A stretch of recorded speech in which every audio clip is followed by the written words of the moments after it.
जय हिंद दोस्तों, फिर आज विजुअल परिवार आप लोगों के बीच में क्लास लेकर के शुरू करते हैं आज की क्लास का पहला ही क्वेश्चन है, आपका बड़ा चर्चा का विषय रहा है। आपका भी क्वेश्चन है ऊर्जा व जलवायु सूचकांक, राज्य ऊर्जा व जलवायु सूचकांक चर्चा में रहा भी आज की क्लास का पहला ही क्वेश्चन है। क्वेश्चन नंबर 1, राज्य ऊर्जा व जलवायु सूचकांक चर्चा में। बड़ा शानदार क्वेश्चन है भाई आपका, ठीक है। ये चर्चा में क्यों है?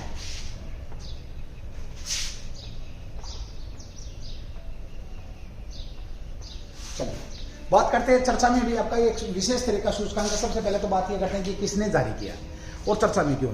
राज्यों में ऊर्जा व जलवायु के लिए किए गए प्रयासों को ट्रैक करना इसका उद्देश्य है। नीति आयोग ने इसको जारी किया है और अपनी तरह का ये पहला सूचकांक है। तो चलिए सबसे पहले तो बात करते हैं राज्य व जलवायु सूचकांक जारी किसने किया है?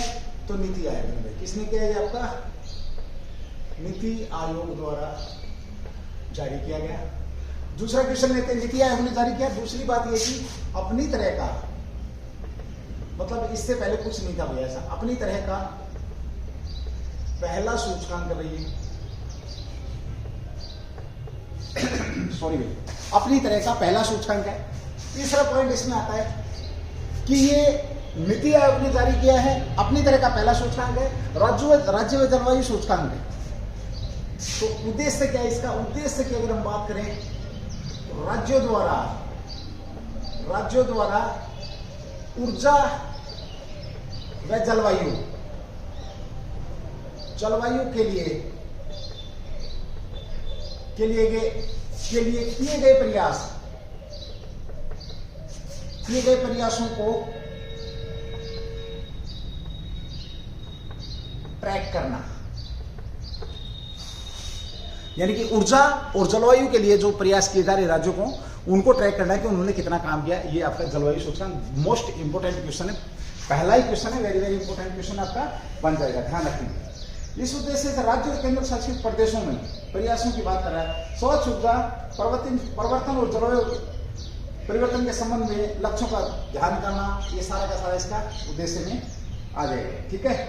चलिए अगली बात करते हैं, सूचकांक के पैरामीटर। सूचकांक के parameter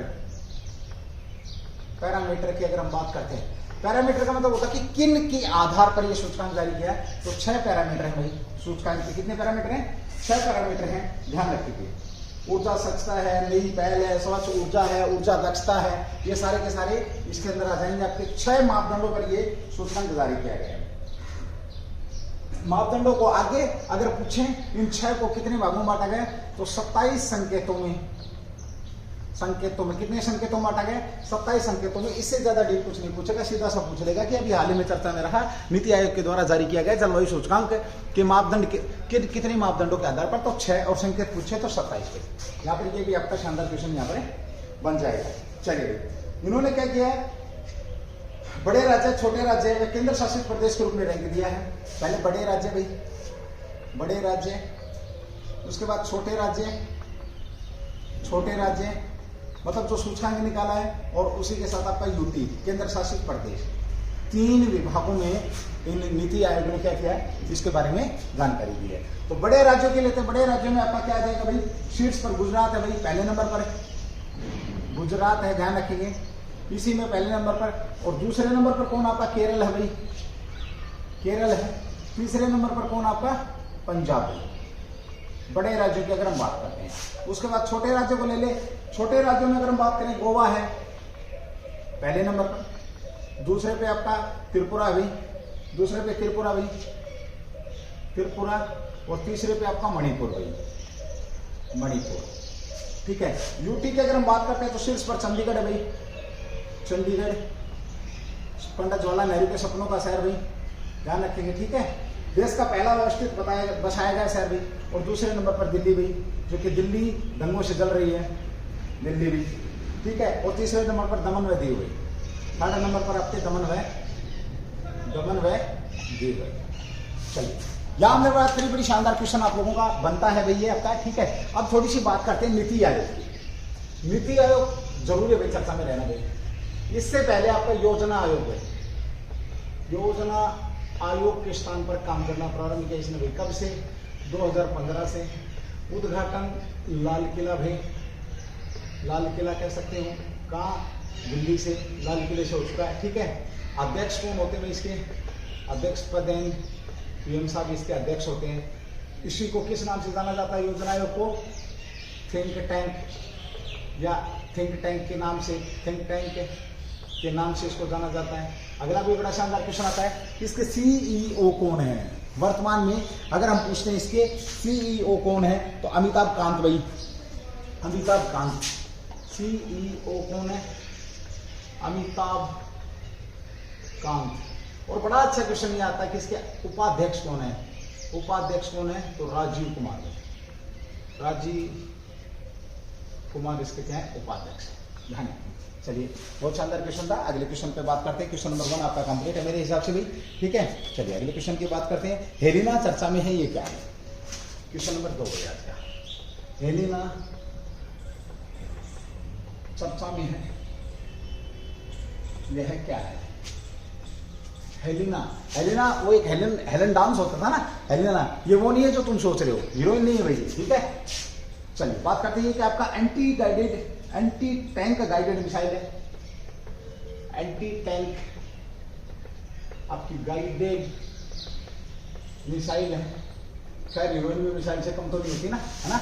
anti tank guided missile है, यानी कि टैंक के खिलाफ यूज किया जाता है। और गाइडेड यानी कि लॉन्च करने के बाद हम इसको गाइड करके टारगेट पे ले जा सकते हैं। एक तो ऐसा वेपन होता है आपका, जैसे कल परसों बात हो रही थी ड्रोन का बाप, आपको पता है, जाएगी वेपन, जाएगा हवा में वेट करेगा कि टारगेट कब आए, टारगेट नहीं आता तो वापस आ जाएगा।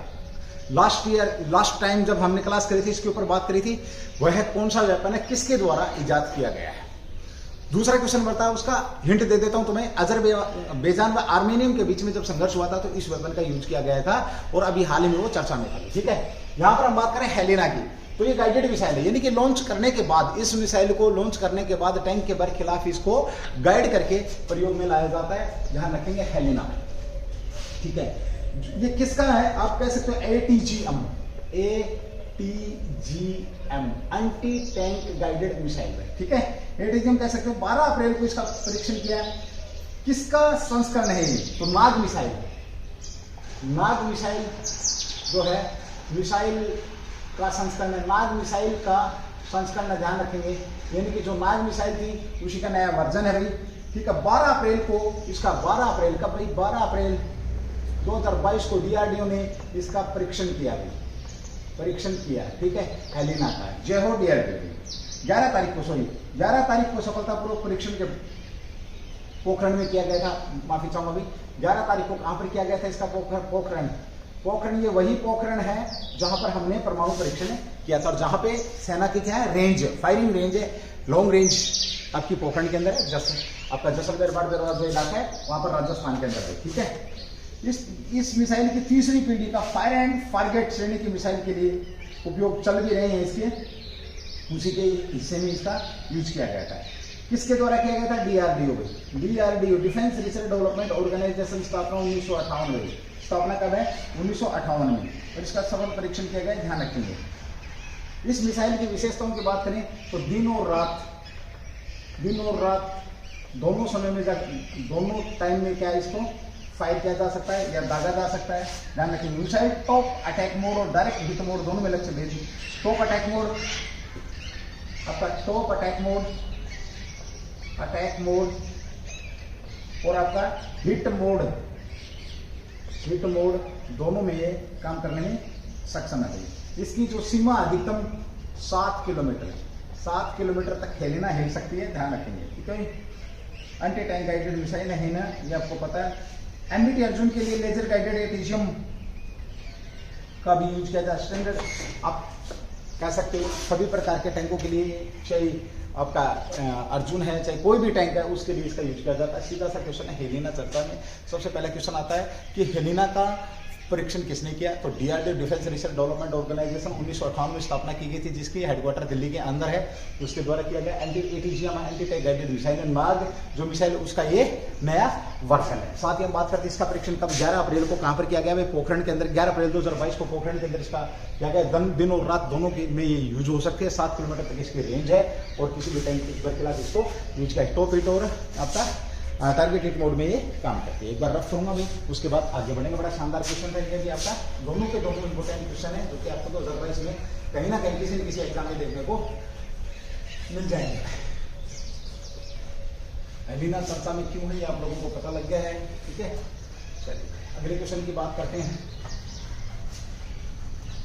देखो डीआरडीओ इसरो, साथ में मैं बात करूं आपकी नदियां हैं, झील हैं, आपके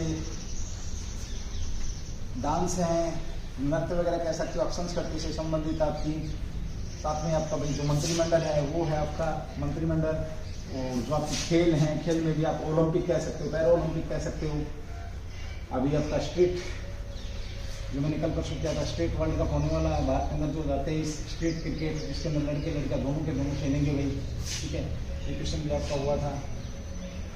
चलिए बात करते हैं अगले क्वेश्चन की। क्वेश्चन नंबर 3 जो कि आपका चर्चा में है।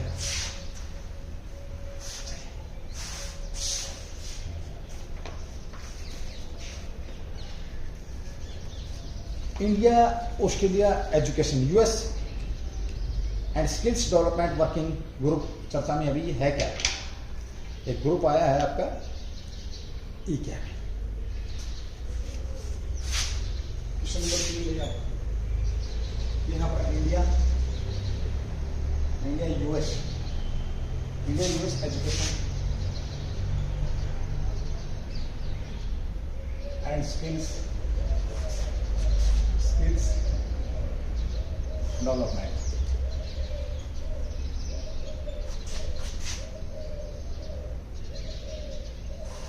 वर्किंग ग्रुप चर्चा में। जैसे India and skills development, India US, यानी कि दो देशों का ये एक स्किल डेवलपमेंट कह सकते हैं, शिक्षा के आदान प्रदान या शिक्षा को समझने के लिए एक ये ग्रुप है वो चर्चा में। सीधी सी बात करें, इसका संबंध किससे भाई? आपका इसके संबंध की बात करें तो शिक्षा से इसका संबंध है। सीधा पूछे इस ग्रुप का संबंध किससे है? तो शिक्षा से है। संयुक्त सहयोग के माध्यम से कौशल और विकास को मजबूत किया जाएगा। शिक्षा के क्षेत्र में उद्देश्य की अगर बात करें तो शिक्षा के क्षेत्र में सहयोग, संयुक्त सहयोग हम अमेरिका का करेंगे, वो हमारा संयुक्त सहयोग से कौशल विकास और शिक्षा के क्षेत्र में कौशल विकास कह सकते हो आप, साथ में मजबूत करना, कौशल विकास और शिक्षा को मजबूत करना, ये इस ग्रुप का क्या है? उद्देश्य है। दोनों देश मिलकर के काम करेंगे, इंडिया और आपका यूएस मिलकर के काम करेगा शिक्षा के लिए, ठीक है। छात्र विद्वानों की गतिशीलता को बढ़ावा देना, ये भी कह सकते हो। छात्र तथा विद्वानों की गतिशीलता को बढ़ावा देना, ये भी उद्देश्य है इसका, ठीक है। दोनों देशों के बीच उच्च शिक्षा के क्षेत्र में सहयोग से राजनीतिक संबंधों को बढ़ावा देना भाई अगला पॉइंट इसके अंदर। दोनों देश उच्च शिक्षा के क्षेत्र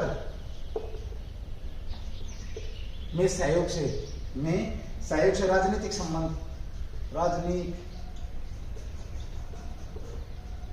संबंधों को बढ़ावा देना, ये भी कह सकते हो आप भाई, ठीक है। चलो ये भी आपका क्वेश्चन बन जाता है। मतलब कुल मिला के बात है सारी की सारी शिक्षा, ठीक है, शिक्षा को लेकर के बात कही गई है।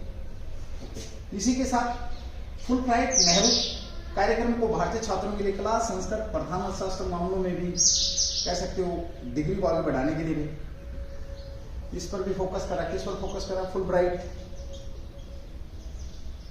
नेहरू कार्यक्रम। सीधा पूछे इसका संबंध किससे है तो ये भी आपका शिक्षा से है, इसके ऊपर बात कर रहा है। अभी देश के अंदर आपकी शिक्षा नीति, मैं बात करता हूँ पॉलिसी शिक्षा की, तो ये स्किल डेवलपमेंट क्या करेगा, ऑल ओवर शिक्षा के क्षेत्र में बढ़ावा देगा, देश के अंदर राजनीतिक सहयोग करेगा, सारी प्रकार की बातें यहाँ पर रहेंगी। तो नई शिक्षा नीति कही कब आई आपकी, तो नई शिक्षा नीति 2020-21 में कह सकते हैं आप नई शिक्षा नीति, ठीक है। अब क्वेश्चन तुम्हारे लिए ये लागू कब होगी भाई, नई शिक्षा नीति लागू कब होगी, ये भी अच्छा क्वेश्चन है। चलिए दूसरी बात आती है कि अभी हाल ही में ओल्ड शिक्षा का क्वेश्चन था आपका, प्रौढ़ शिक्षा, प्रौढ़ शिक्षा, प्रौढ़ शिक्षा एक कार्यक्रम चलता था, प्रौढ़ शिक्षा का नाम बदला है, नाम बदलकर क्या किया गया है आपका education for all, education for all इसका नाम रखा गया। क्या किया गया, प्रौढ़ शिक्षा का नाम बदल करके एजुकेशन फॉर ऑल किया गया, ये भी ध्यान रखेंगे। देश के पहले शिक्षा मंत्री अबुल कलाम आजाद थे, वर्तमान में शिक्षा मंत्री कौन है, ये भी बड़ा शानदार क्वेश्चन है आप लोगों का कि मोदी के मंत्रिमंडल में, मोदी के मंत्रिमंडल में वर्तमान में शिक्षा मंत्री कौन है, ये भी शानदार क्वेश्चन आप लोगों का रहने वाला है। एक और शिक्षा का क्वेश्चन था, अभी हाल ही में चर्चा में था भी आपका, अभी हाल ही में एक साथ अब 2022-23 में 22-23 में आप क्या कर सकते हैं, एक साथ 2 डिग्री कर सकते हैं, डिग्रियां कर सकते हैं साथ में, या कह सकते हो यूजी प्लस पीजी दोनों एक साथ कर सकते हो।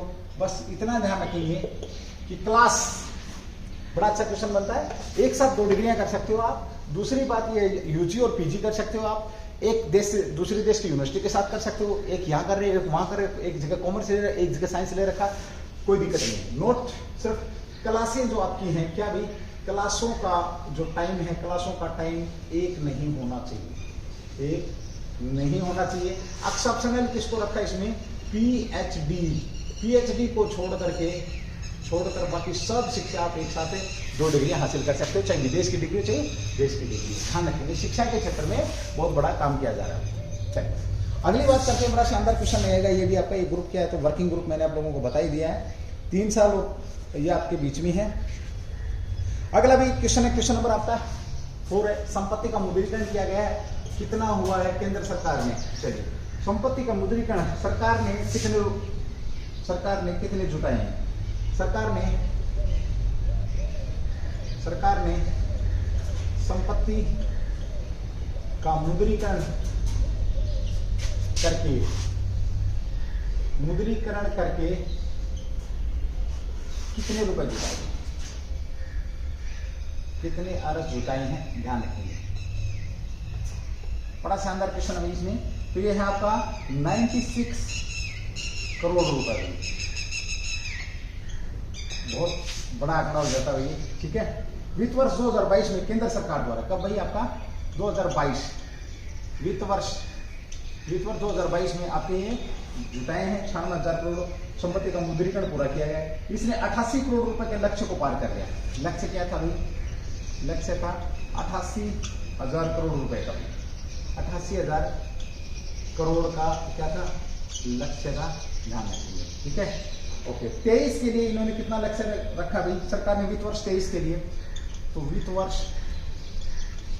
23 के लिए क्या लक्ष्य रखा है, तो ये लक्ष्य रखा है इन्होंने 1.62 लाख मुद्रीकरण का लक्ष्य रखा है, ध्यान रखेंगे, ठीक है। ये भी आपका बड़ा अच्छा क्वेश्चन भी।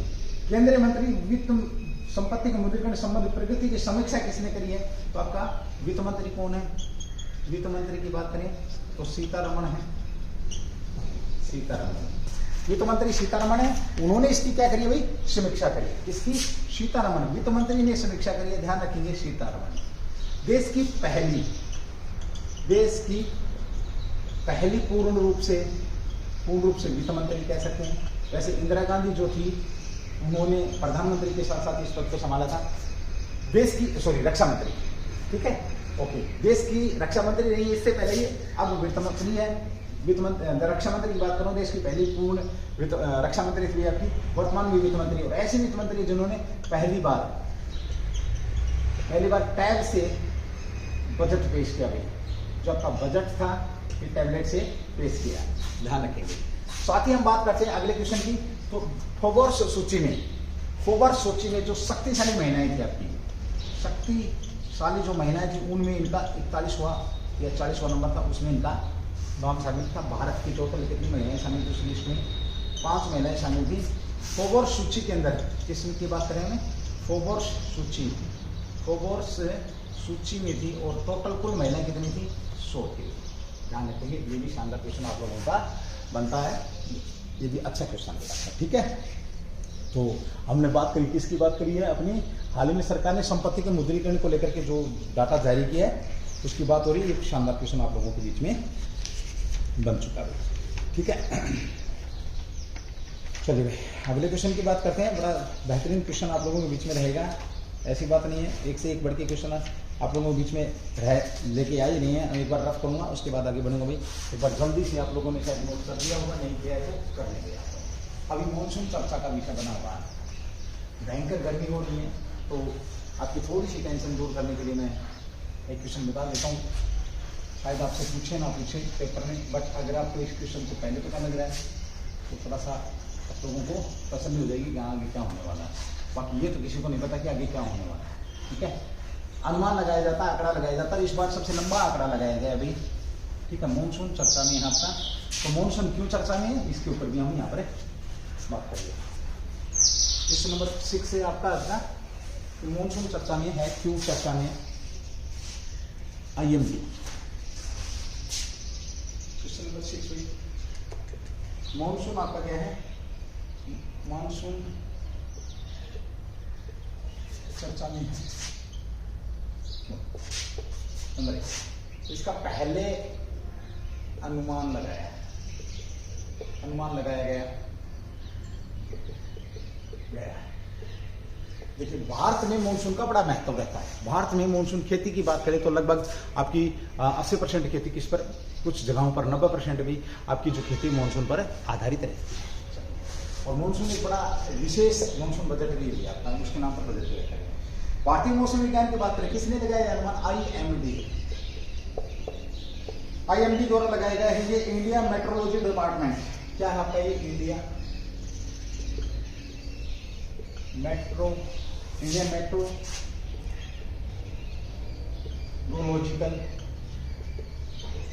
मेट्रोलॉजिकल डिपार्टमेंट है आपका।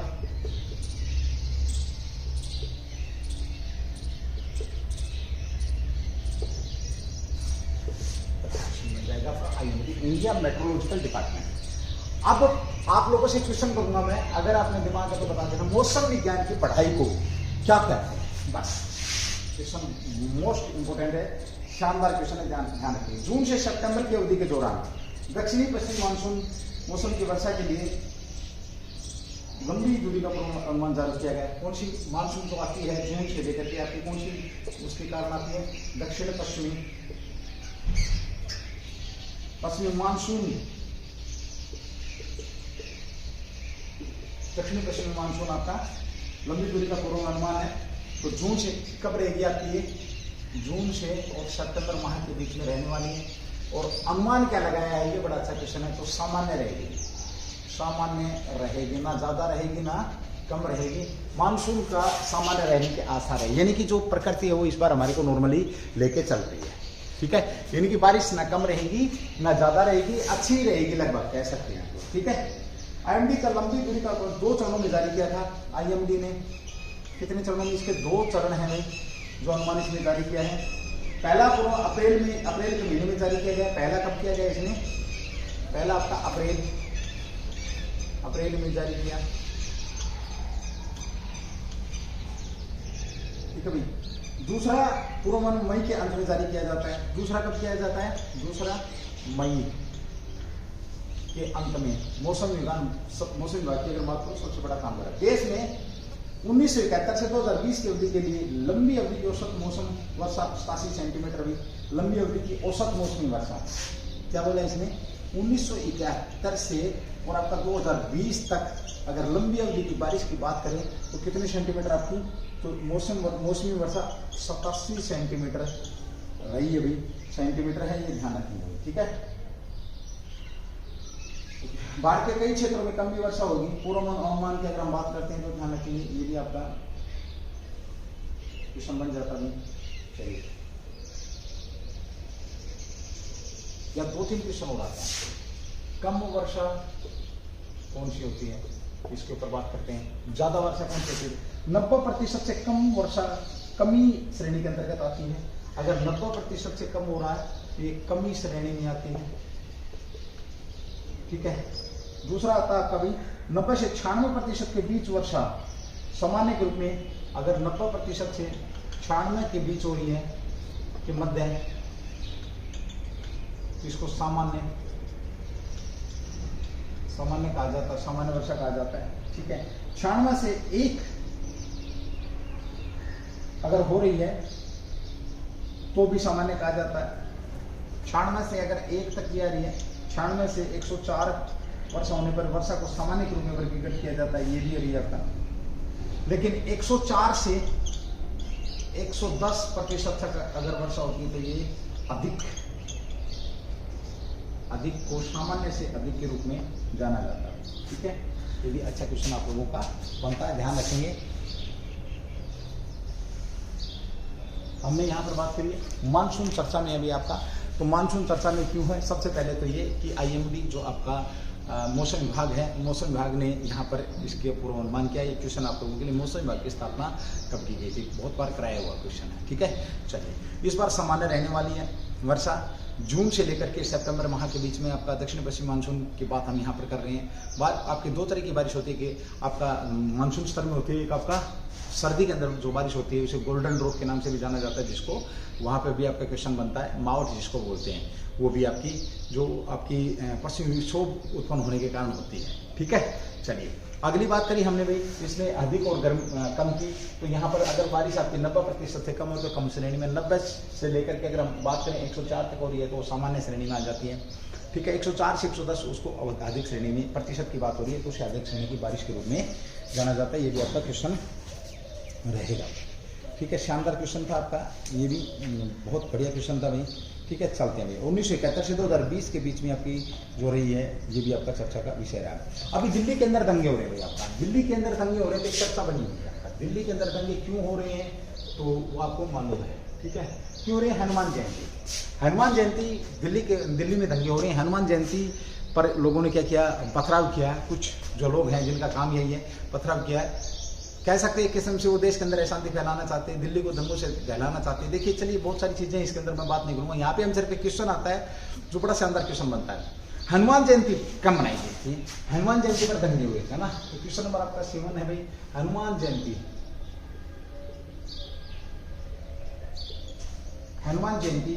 कब मनाई गई थी? हनुमान जी की जयंती कब मनाई? शानदार क्वेश्चन भी आप लोगों का। हनुमान जी की जयंती कब मनाई गई है, ये भी चर्चा का विषय है। शनिवार को मनाई गई थी। शनिवार को कितनी तारीख की? 16 अप्रैल को हनुमान जयंती मनाई गई। कब आपकी? 16 अप्रैल को। अब आप बोलोगे सर ये क्वेश्चन कैसे?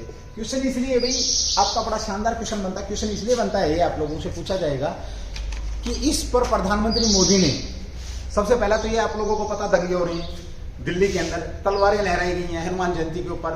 बहुत सारी चीजें डिबेट के अंदर निकल करके आ रही हैं, बहुत सारी चीजें देखने वाली हैं। यहाँ पर देश के अंदर कुछ लोग ऐसी ताकतें काम कर रही हैं जो देश को कमजोर करने का काम कर रही हैं। चलिए, 16 अप्रैल को प्रधानमंत्री मोदी, क्वेश्चन की बात करेंगे, ये आंसर तो हो गया आपका, हनुमान जयंती मनाई गई है। हनुमान जयंती की अगर मैं बात करूँ तो इसमें क्या होता है, जो बजरंगबली हैं आपने, पवन पुत्र हनुमान, उनकी पूजा की जाती है। उनको लेकर के आप लोगों को पता है, इनको लेकर के आजकल ये हाईलाइटेड मुद्दा भी हो रखा है कि जहां पर अगर स्पीकर बजेंगे मस्जिद के अंदर तो वहां पर हनुमान चालीसा पढ़ी जाएगी। वहां पर क्या पढ़ी जाएगी? हनुमान चालीसा पढ़ी जाएगी। ये भी बड़ा शानदार आपके बीच में मालूम होना चाहिए कि किस भगवान को लेकर क्वेश्चन निकलेगा, किस भगवान को लेकर के विवाद हो रहा था। तो हनुमान जी वर्सेज अजान के नाम से लोगों ने मुद्दा उठा रखा है, ठीक है। हनुमान जी की अगर हम बात करें तो हनुमान चालीसा की थोड़ी सी बात कर लेता हूँ। हनुमान जयंती का आंसर आपको मिल चुका 16 अप्रैल को भाई। साथ ही यहाँ पर एक बार हनुमान चालीसा की बात करते हैं। तो हनुमान चालीसा एक अपने आप में बहुत बड़ी बात है, ठीक है। चलो मैं तुम्हारे को ना आज हनुमान चालीसा सुनाता हूँ। श्री गुरु चरण सरोज रज निज मन मुकर सुधार वर्णव रेगुर विमल जसु जो दायक फलचार बुद्धिहीन तुम जान के समरो पवन कुमार बल बुद्धि विद्या देव हरहु कलेश विकार, ठीक है। जय हनुमान ज्ञान गुण सागर, जय कपिस्तुलोक जगर, रामदूत अतुलित बलधामा, अंजनी पुत्र पवनसुतनामा, महावीर विक्रम बजरंगी, कुमित निवार सुमित के सिंगी, कंचन वर विराज सुवेसा, कानन कुंडल कुंचित केसा, हाथ वज्र ओढ़ राजे, कांधे मूंज जनेऊ साजे, शंकर स्वर्ण केसरी नंदन, तेज प्रताप महाजग वंदन, विद्यामान गुणी अति चातुर, राम काज करबे का तो प्रभु चरित्र सुनबे को, राम लखन सीता मन बसिया, सुख बुद्धि ऋषि दिखावे, विकट रूप लंक जरावे, भीम रूप धरि असुर शेष, रामचरित काज सवारे, लाए सजीव लखन जय, श्री रघुवीर हर्ष उर लाए, रघुपति कीना बहुत बड़े, तुम मम प्रिय भरत संभाई, शायद बदन तुम रोज गाय, अस कई श्रीपति कंठ लगाए, सन कादिक बर्माद मुनिषा, नारद सारथ सही से जम कुबेर दिग्बाल जाते, कहाँ कभी कोई सके, कहां से तुम पार शिवरी कीना, राम मिला राजवत देना, तुमनो मंत्र भविष्य लंकेश्वर सुख सहज जुग सह संशोधन पर भानु लियो ताही मधुर बल जानो, प्रभु मुद्री का मुख मैली माही जल्दी लागी, अचरत नाही दुर्गम का जगत के तेते, सुगम अनुग्रह तुमरे तेते, राम द्वारे तुम रखवारे होत न ज्ञान पैसारे, सब सुखले तुम्हारी शरणा, तुम रक्षक काहू को डरना, अपन ते समारोह आपे तीनों लोग हाथ कापे भूत पिशाच निकट नहीं आयो, महावीर जब नाम सुनाए, ना सोरो भरे सपरा जपत निंदन में, संकट त्यान मन छुड़ाए, मन कर्म तुम ध्यान जोड़ाए, सब पराम करो शिव राजा, तिनके का सकल तुम सा और मनोरथ जो कोई सोई हमें जीवन फल पावे, चारों जुग प्रताप तुम्हारा है, प्रसिद्ध जगत उरिया, साधु संत के तुम रूपारी, असुर निकंदन नाम तुम्हारा, अष्ट सिद्धि निधि के दाता, अश्वर दिन जान की माता, राम रसायन तुम्हारे पास सदा और रघुपति के दास, तुम्हारे भजन नाम को पावे, जन्म जन्म के दुख विसराय, अंत काल रघुपुर पर जाई, जहां धन मेरे भक्त गाय, और देवता चेतना धरी, हनुमत शरीर सर्व सुख करिए, संकट कटे मीटे सब पीरा, जो सुमरे हनुमत बलबीरा, जय जय जय हनुमान गोसाई, कृपा करो गुरुदेव की, जो 112 पाठ करे, छोटी बंदी मास जो पढ़े हनुमान चालीसा, वो सिद्ध साखी गोरीसा, तुलसीदास सदा हरिचेरा की जना हृदय में डर, पवन तम संकट हरण मंगल मूर्ति रूप, राम लखन सीता श्री सर्वभूप। ये तुलसीदास जी की रचना है। इसके पढ़ने से मैं बात करूं, अगर आप पूरी रामायण पढ़ते हुए एक तरफ हनुमान चालीसा पढ़ते हो तो ये समझ लेना आपको बराबर पुण्य की प्राप्ति होती है। ठीक है, इसको लेकर के हनुमान जी को मुद्दा बनाया गया है और ये एक मैटर बना हुआ है। ठीक है, और हर प्रत्येक हिंदू को हनुमान चालीसा तो कम से कम पाठ के अंदर होनी ही चाहिए भाई। और यहाँ पर पीएम मोदी ने हनुमान जी की मूर्ति का अनावरण किया है। मोस्ट इंपोर्टेंट क्वेश्चन ये पूछा जाएगा कि जो जयंती, हनुमान जयंती के अवसर पर हमने क्या किया है, तो पीएम मोदी की 108 फीट ऊंची, कितनी भाई 108 फीट ऊंची है भाई आपकी 108 फीट ऊंची जो मूर्ति है, बजरंगबली की जो मूर्ति है, इस मूर्ति का अनावरण किया गया है। कहां पर किया गया भाई? मोरवी में मोरवी में अनावरण किया गया। बड़ा शानदार क्वेश्चन पूछ लेगा आप लोगों से कि हनुमान जयंती पर दंगे तो मैंने बता दिया आपको, लेकिन मूर्ति की बात करेगा कि किस भगवान की मूर्ति, तो बजरंगबली भगवान की मूर्ति मोरवी में। और मोरवी कहां पर आपका भाई? गुजरात के अंदर है, गुजरात में, मोरवी गुजरात में इस मूर्ति का क्या किया है? उद्घाटन किया गया। क्लियर भाई? यहां तक आप लोगों को कि हनुमान जयंती के अवसर पर प्रधानमंत्री मोदी द्वारा इस तरीके से भी पूछा जाएगा किस भगवान की, तो बजरंगबली भगवान की मूर्ति का अनावरण किया गया। बड़ा शानदार क्वेश्चन आप लोगों के बीच में बन जाएगा। 16 तारीख को कहां पर क्या है? मोरवी गुजरात के अंदर 108 फीट की इनकी मूर्ति है। ठीक है, चलिए इनके पुत्र की बात करते हैं। तो आजीवन ब्रह्मचारी का इन्होंने आजीवन ब्रह्मचारी रहे, लेकिन इनके पुत्र भी था। अब तुम्हारे दिमाग में बात आएगी कि आजीवन ब्रह्मचारी थे तो पुत्र कैसे है? बताते हैं, जब श्रीलंका जो लंका थी, रावण की जो लंका नगरी थी, उसको जला करके जब ये आ रहे थे तो इन्हें प्यास लगी और ये समुद्र में कूदे। तो इनके जो पसीने जब ये समुद्र पानी के अंदर थे तो जो इनका पसीना था वो एक मछली के मुंह में चला गया और उसी पसीने से वो गर्भवती हो गई। उनसे एक पुत्र रतन की प्राप्ति हुई, जिनकी क्या? मच्छिंद्रनाथ। हरियाणा जीके के अंदर पूछा जा सकता है क्वेश्चन आप लोगों से कि मच्छिंद्रनाथ और आपके बजरंगबली की मुलाकात कहां पर होती है?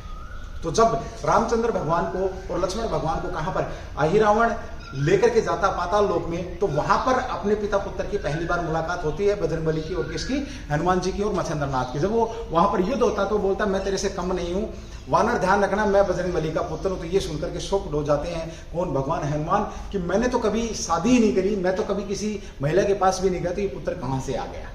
ठीक है, इसलिए ध्यान रखना, ये कहीं भी कुछ भी हो सकता है, ये भगवान है। भगवान पर आस्था अगर रखते हैं आप तो सारी चीजें आपको माननी पड़ेंगी। चलिए, मोरवी के अंदर इनकी भाई मैंने आज बजरंगबली का गुणगान किया, थोड़ा सा बुद्धि दे भगवान तुम्हारे को। मैं दुआ करूं कि बजरंगबली आपको थोड़ी सी अच्छी सोच दे, साथ में अच्छी बुद्धि प्रदान करे, ताकत प्रदान करे। ठीक है, वो एक बार काफी बार मजाक में बोलते हैं ना, दुनिया को बॉडी बिल्डिंग सिखाई किसने? तो ये बजरंगबली थे जिन्होंने बॉडी बिल्डिंग सिखाई थी दुनिया को, कि ऐसे भी बॉडी बनती है। ठीक है, अब थोड़ी सी मूर्तियों की बात करते हैं जो कि आपकी चर्चा में रहा है।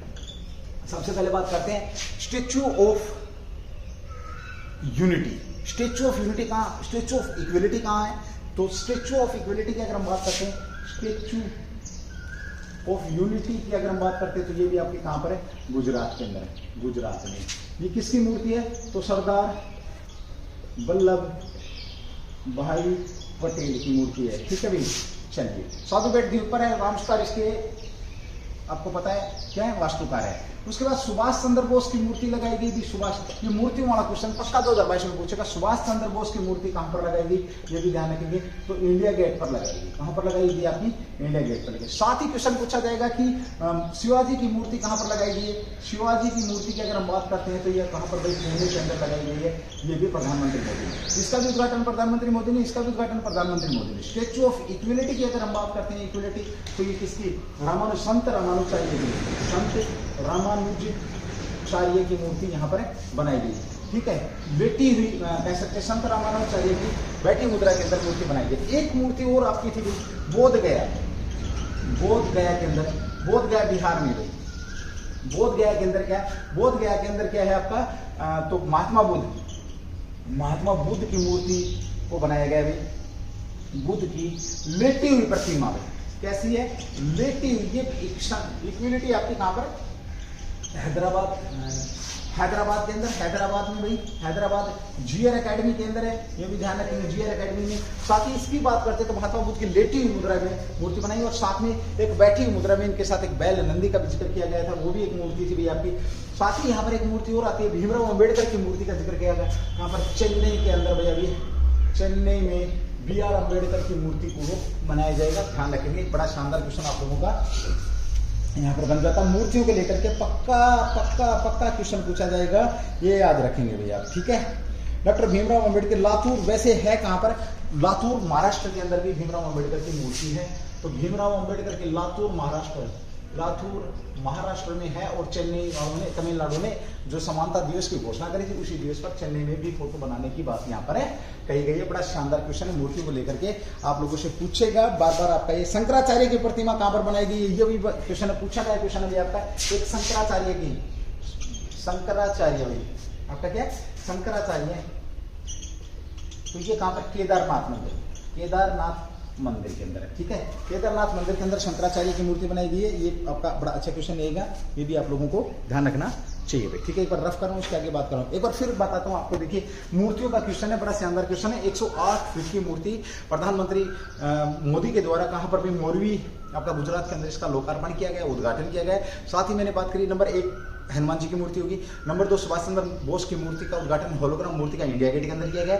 नंबर 3 अगर मैं बात करूं लेटी मुद्रा में किसकी, तो लेटी महात्मा बुद्ध की बोध गया के अंदर बनाई गई है, ये भी ध्यान रखेंगे। उसके बाद हमने बात करी किसका, स्टेच्यू ऑफ इक्विलिटी की बात करते तो संत रामानुजाचार्य हैदराबाद जीआर एकेडमी के अंदर भी आपका। शंकराचार्य की मूर्ति कहाँ, केदारनाथ के अंदर बनाई गई है, ये भी ध्यान रखेंगे। शिवाजी महाराज की मूर्ति कहाँ पर भी आपको, पुणे के अंदर इसका उद्घाटन हुआ था। साथ ही हम बात करते हैं मूर्ति की, तो किसकी, अभी हाल में किसके द्वारा, तो अपना भीमराव अम्बेडकर की मूर्ति कहां पर, चेन्नई के अंदर बनेगी। 80 फीट से ज्यादा बड़ी मूर्ति बनने वाली है, ये भी आपका आदमकद मूर्ति बनने वाली है, तो ये भी आपका ध्यान रखेंगे। साथ ही हमने यहाँ पर बात करी कि वैसे है कहां पर फिलहाल फेमस जो मूर्ति, लातूर महाराष्ट्र के अंदर किसकी स्टेचू, किसका स्टेचू है, तो ये स्टेचू आपका भीमराव, डॉक्टर भीमराव अम्बेडकर साहब का स्टेचू लातूर महाराष्ट्र के अंदर भी है। ठीक है, स्टेचू ऑफ पीस कहां पर है आपका, स्टेचू ऑफ पीस की बात करें तो राजस्थान पाली के अंदर है, ये भी ध्यान रखेंगे, स्टेचू ऑफ पीस। और यहाँ पर क्वेश्चन ये, स्टेचू ऑफ पीस में किसकी मूर्ति बनाई गई है। ये सारा मूर्तियों का एक निचोड़ था जो कि आपको 2022 में हर हालत में किसी न किसी पेपर में आ जाएगा। और फिर बोलोगे जय बजरंगबली की, और बजरंगबली बेचारा कुछ नहीं करने आएगा। बजरंगबली तो भाई तब करेगा जब तुम कुछ करने के लायक होगे। बजरंगबली अकेला आपकी मदद नहीं कर सकता है, जब तक आप अपनी मदद नहीं करोगे तो बजरंगबली भाई बिल्कुल मदद नहीं करे। और मैं भी बजरंगबली को मना कर रहा हूं कि बजरंगबली मदद नहीं करना इसकी, जब तक ये अपने आप में मदद नहीं करते तो आप इनकी मदद नहीं करना भाई। ठीक है, तो अपनी मदद किससे होती है, अपनी मदद आप लोगों को पता है, मेहनत करो, मेहनत दिन रात मेहनत, मेहनत का कोई ऑप्शन नहीं है भाई, कोई भी तोड़ नहीं है मेहनत का इस दुनिया के अंदर तो बना नहीं है। तुमने बना रखा हो तो मुझे पता नहीं पड़ा। ठीक है, बहुत शानदार क्वेश्चन था। और आज की क्लास में मैंने तुम्हारे को हनुमान चालीसा सुना दी है, याद रखना। किसी में भूत बात अगर आ रहा होगा तो भाग जाएगा ना, वो हनुमान चालीसा को सुनते भाग नहीं जाता, उसके अंदर आ जाता है, सुनने में आता भूत आ जाता है। अरे नौकरी ले लेगी तो जिंदा भूत बन जाएंगे, याद रखना इस बात को पक्का। ठीक है, फिर बेचारा बजरंगबली भी क्या करेगा, क्या हम और आप करेंगे। चलिए, बड़ा शानदार क्वेश्चन है आप लोगों का, इसके ऊपर भी मैं यहाँ पर बात करने वाला हूँ। देखिए, कभी रोटी कपड़े और मकान की समस्या को झेलने वाला देश, कभी रोटी कपड़ा और मकान, यानी कि सबसे पहले किसकी बात कर रहा है, रोटी कपड़ा और मकान की समस्या को झेलने वाला देश। आज बोला मैं गेहूं का क्या करूंगा, गेहूं का आपूर्ति करूंगा, गेहूं की आपूर्ति करूंगा। बड़ा ही मोस्ट इंपोर्टेंट और मस्त क्वेश्चन भी आप लोगों का 2022 के लिए। ठीक है, सबसे पहले तो क्वेश्चन आता है आपका था कौन सा, मैं क्वेश्चन नंबर बोल गया, मैं माफी चाहूंगा, ठीक है, जो भी रहे। भारत किस देश को गेहूं की आपूर्ति करेगा? भारत किस देश को गेहूं निर्यात करेगा? बहुत शानदार क्वेश्चन में, भारत किस देश को गेहूं का निर्यात करेगा? तो मिस्र को भाई। किसको करेगा? मिस्र को करेगा, याद रखना, मिस्र देश को करेगा। और बता दूं, विश्व में सबसे बड़ा गेहूं का आयात करने वाला देश कौन सा आपका? मिस्र है। और ये कहां से कर रहा था भाई? रूस और यूक्रेन से ये गेहूं का आयात कर रहा था। दोनों किसमें है? युद्ध में है। तो अब आयात कहां से करेगा? तो भारत करेगा भाई। किसको? मिस्र को आयात करेगा। लेकिन भारत का कह सकते हैं आपका करनाल बंट एक वर्ड दिया मैंने आपको। भारत का गेहूं क्या है? गेहूं को बदनाम कर रखा है कि भारत का गेहूं खराब है, उसमें बीमारी है। तो कौन सी बीमारी है? तो आपका यह है करनाल बंट नाम की एक बीमारी है। करनाल बंट रोग का शिकार है भारत का गेहूं। जब ये बात मिस्र के कह सकते हैं आप, जो ये बात जब मिस्र वालों को पता लगी, तो मिस्र ने एक टीम भेजी है। कहां पर भेजी? जो कि आपकी हरियाणा के अंदर आई है, हिमाचल प्रदेश हरियाणा में गई है, राजस्थान में गई है, गुजरात में गई है, उत्तर प्रदेश में गई। उन्होंने खेतों के अंदर गेहूं को देखा और उन्होंने इस बात को मना कर दिया, सेलेक्ट कर लिया किसके लिए? कि हाँ, हमें गेहूं भारत ही देगा। तो भारत कितना गेहूं यहां पर भेजेगा मिस्र देश को कितना गेहूं देने की बात कर आप, जिसमें से 10 लाख टन गेहूं, 10 लाख, बहुत बड़ा आंकड़ा हो जाएगा, 10 लाख टन गेहूं मिस्र को देगा भाई। और जिसमें से अप्रैल के अंदर ही दे देगा कितना? 2,40,000 जो टन है, 2,40,000 टन ये अप्रैल में ही दे देगा, अप्रैल 2022 में ही दे देगा। यानी कि एक दल आया, उस दल ने देखा क्या वाकई में भारत के गेहूं में बीमारी है, फैली हुई है। तो उन्हें पता लगा नहीं, और उन्होंने इस बात को सैंक्शन कर दिया कि चलो ठीक है, बीमारी नहीं है तो आप हमारे को गेहूं बेचो। ये रूस से कितना खरीदता था? रूस और यूक्रेन से 11 से 12 मिलियन जो टन गेहूं की खरीदारी करता था। 11 से 12 मिलियन टन गेहूं की खरीदारी करता था। ये भी आप लोगों को बीच में क्वेश्चन बनता है, ध्यान रखेंगे, ठीक है। और भारत में 2023 में भारत का लक्ष्य है, 2023 में भारत का जो लक्ष्य है, भारत का लक्ष्य है कितना? 10 से 11 मिलियन जो टन है, मिलियन टन गेहूं का निर्यात करना लक्ष्य देश का। ध्यान रखेंगे, बहुत ही शानदार क्वेश्चन आपका यहाँ पर बनता है। मोस्ट इंपोर्टेंट क्वेश्चन यहाँ पर रहता है आपका। ध्यान रखेंगे कि जो कभी रोटी के लिए जो तरसता था देश, जिसके ऊपर बैल लगा दिया गया कि हम तुम्हें रोटी नहीं देंगे, आज वो देश, क्या बोलूं मैं, मेरे पास शब्द नहीं है, ठीक है।